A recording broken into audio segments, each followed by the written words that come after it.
laakiin maanta xogti baan adiga ku siinaya تفضل soo dhawow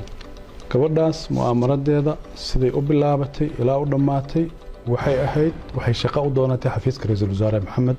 xuseen roble gabadha markay shaqo xafiiska u doonatay meesha ay sugaysa in shaqo la siiyo baa dad mu'aamarad ajnabiyana ka shaqaynayay rabay dalka inay khalkhal geliyaan baa waxay u isticmaaleen gabadha nafteeda in khatar la geliyo nolosheeda khatar la geliyo mas-uuliyadda koowaadna qofka qaadaya ra'iisul wasaare maxamed xuseen roble waa gabadha maalinta gaariga lagu soo qaadayo waxaa loo ballamiyey wasiir ku-xigeenkii warfaafinta alcadaala oo u kaxeeyey oo ku yiri ra'iisul wasaaraha shaqo ku siinayo maalmahaasay ku noqnoqota xafiiska ra'iisul wasaaraha shaqa lagu siinaa lagu yiri iyadana shaqa raadaysa ahayd mar waxay ka fakartay guddiga doorashada inay oo hirshabeelle inay gasho mar waxay ka fakartay inay xildhibaan hirshabeelle noqoto haddana way iska daysay markii dambe xafiiska ra'iisul wasaaraha tiri shaqo u doono sidii wax u dhaceen tafaasiisheeda inteeda badan ma raba hadda inaan galo laakiin intaan kuu sheegi karo waxaa waaye gabadhaas gaariga lagu qaaday nin la yidhaahdo xildhibaana oo la yidhahdo mahad salaad oo haddaan rabtid feelkiisa mar kale aan furayno ama su'aalo kale ku furayno baa lala kulan siiyey asagaa gaari ku qaaday gaarigii baa laga qaaday waxaa la geeyey daarisalaam xaafad la yidhaahdo xamar ku taalla oo dadka magaalada ugu ladan ay degan yihiin gurigaasaa laga qaaday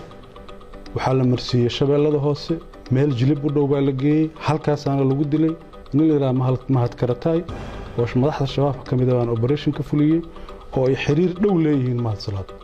ra'iisul wasaaruhuna aweer buu ahaa wuu ka warqabay dhibaatadaas in loo geysanayana wuu ka warqabay aakhiro iyo adduun qofka gabadhaas la weydiinayo waa ra'iisul wasaare maxamed xuseen roble farsamada lagu fuliyena alcadaala iska lahaa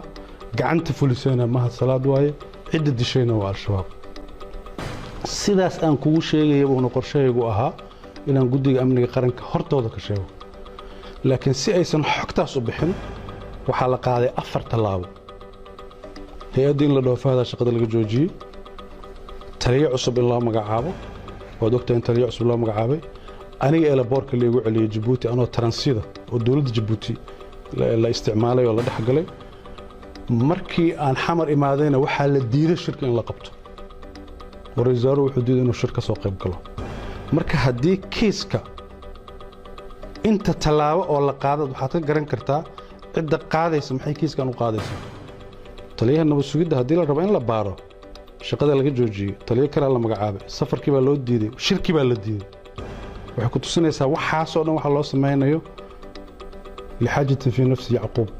wax uu og yahay baa jira waa wax asaga uu og yahay inuu sameeyey maadaama uu sameeyey cid allaale iyo ciddii warbixintaas sheegi kartana inuu la dagaalamo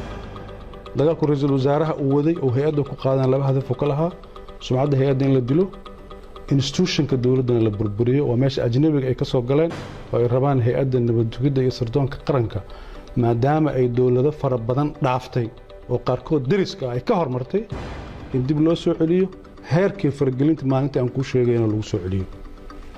dowladda ajnabiga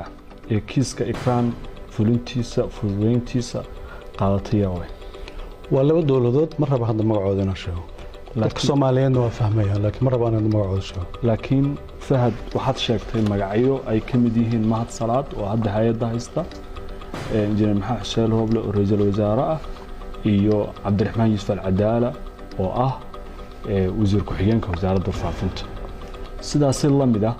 dadka ajnabiga ah ee kiiska lugta ku lahaa ee aad eedeynaysid dadkaas dowladahaas aad labada sheegtay inaad magacoodid ayaan ka